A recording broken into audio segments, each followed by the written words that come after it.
Welcome back to Free Media. I'm Amber Duke. And I'm Robby Soave. Is Pete Buttigieg a far-right eugenicist? Independent liberal journalist Taylor Lorenz apparently thinks so. She slammed the former transportation secretary for daring to admit the Democrats kept schools closed during COVID for far too long. Watch this. I'm giving you a DeLorean. And we are going to go back to right after Biden gets the nomination in 2020. So, you just endorsed him. He hasn't picked Vice President Harris yet. Where the world is our oyster. We're in the middle of COVID. And you're Pete from today.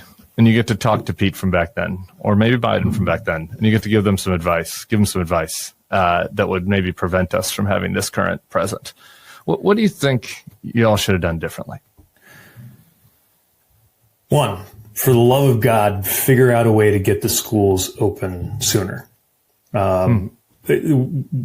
got very knee-jerk about this, and the costs were not just politically, but in a profound way. I think for the generation, the costs were profound, and I think anybody who was involved, who was, by the way, obviously doing their best to deal with a crisis that killed a million Americans. Sure. But I think most people involved would like to be able to have found a way to safely get more schools open more quickly. In response, Lorenz tore Buttigieg apart, saying that anyone who wishes we had reopened the schools more quickly is, in effect, advocating for mass death. Okay, cool. My dear friend Taylor, who I actually had on Rising 2 weeks back. I saw that. Check out that interview. We got to argue about some of our differences, which I appreciate. One of our very stark differences is our views on COVID policy. She continues to think that unless you're taking very stringent mitigation efforts, you are complicit in this. I've accused Buttigieg of being many things. Far-right eugenicist is not one of them, but there it is. It's crazy. Look, it's funny to hear him and Randi Weingarten and all of these people who advocated for these policies now say, well, maybe we should have opened the schools sooner. Right. And she's contemptible. I mean, she's responsible. At least Mayor Pete, it's not on him. I'm glad that he admits it was a mistake now. He could have spoken up more then. Randi Weingarten is actually directly responsible for it. Absolutely. But it's like, okay, but we tried to tell you then, and you ignored us. It's not like nobody knew. We're not just seeing this hindsight's 2020. Yes. No, every sane person knew this was a bad idea. They pointed to the science regarding infection of children, and they were like, nope, too bad. You're going to kill everybody if you don't keep the schools closed. And now we're dealing with the damage of that because they were too arrogant to listen. And I also think they are so myopic in their cleanup of the COVID issue because they only focus on the school issue, which is obviously hugely important, but they don't talk about mask mandates, vaccine mandates, social distancing, some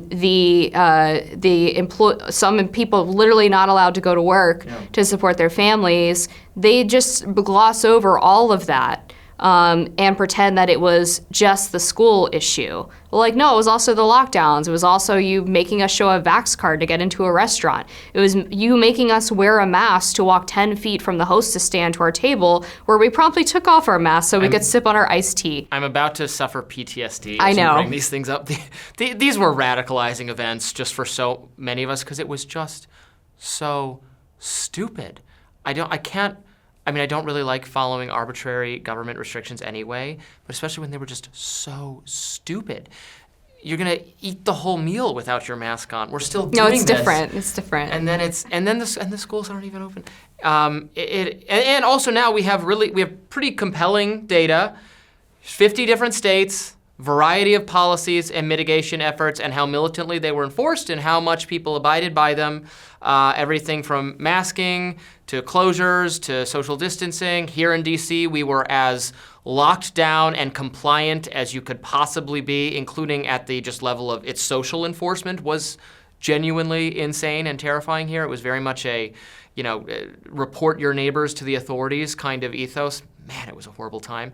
And we have data from this experiment, and it turns out there just wasn't a lot of difference in COVID mortality from state to state. Places that have more old people did a lot worse. And then after the vaccines roll out, again, totally against mandating them on anyone, but at-risk people who got vaccinated in greater numbers, then you do start to see some difference in the trends.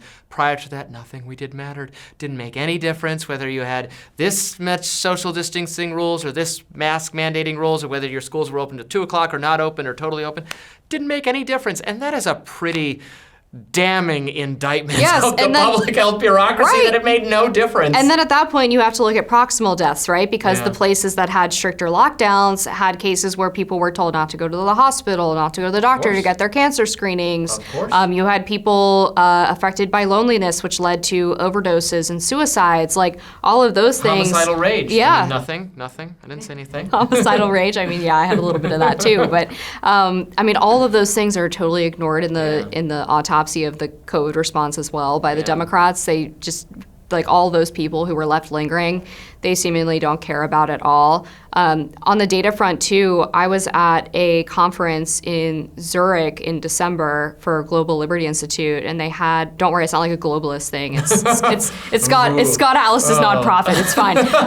But they had the... Was Bill Gates there forcing you to eat bugs and live in the pie? I bowed down to Klaus Schwab. But they had the director of Sweden's COVID response. And of course, they went with the herd immunity strategy, which a lot of smarter American scientists were advocating for early on here. They kept schools open. They asked people who were more at risk to stay home and be mindful of those risk factors. And then everybody else basically just lived a normal life. A lot of people got COVID early on, and then they recovered from it and had natural immunity for the next few years. And so they were able to get back to normal way faster than everybody else. And yet they still had better outcomes than everybody else. We didn't do that, and everyone got COVID anyway. Yeah. Everyone got COVID anyway. Yeah. That's it's not a moral failing. It's just, you're going to get COVID. Right. Maybe multiple times. I might get it might be Omicron, it might be whatever the other Greek letters they attached to all these different variants were, but yes, pretty much everybody got it, and that's just what it is. Well, we have not been, we've not dispensed with the COVID reckoning here at Free Media. We will never forget. We will never forget.